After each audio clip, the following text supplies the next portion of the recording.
Kentucky is a lot of things, but it's far from common.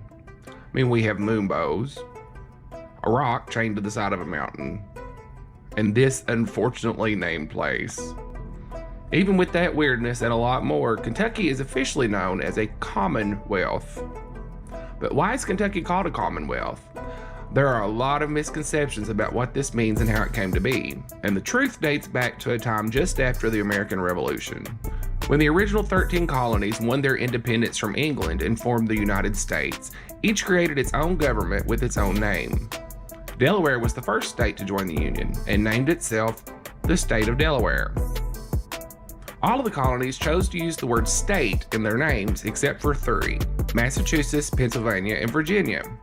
Those three chose to go with the moniker Commonwealth. The word Commonwealth dates back to the 15th century and refers to the idea of a political or governing system that looks out for the common good of all people instead of just one man, the one doing the governing.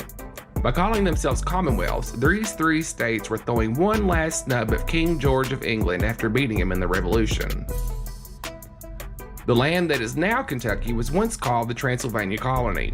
The colony was an illegal settlement established by a land speculator. It even had its own government for a short while. Eventually, the land became part of the Commonwealth of Virginia and was called Kentucky County. It was divided later into three counties: Jefferson, Lincoln, and Fayette in 1780. On June 1st, 1792, Kentucky was granted statehood as the 15th state. We beat Vermont to that position by just 2 weeks.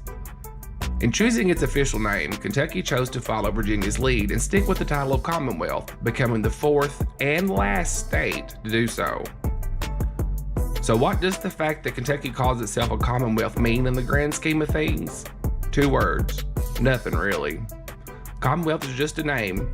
It has no reflection on how state government is set up, how courts work, or anything. The only notable thing about this difference in name is the word Commonwealth is used on official state documents like driver's licenses.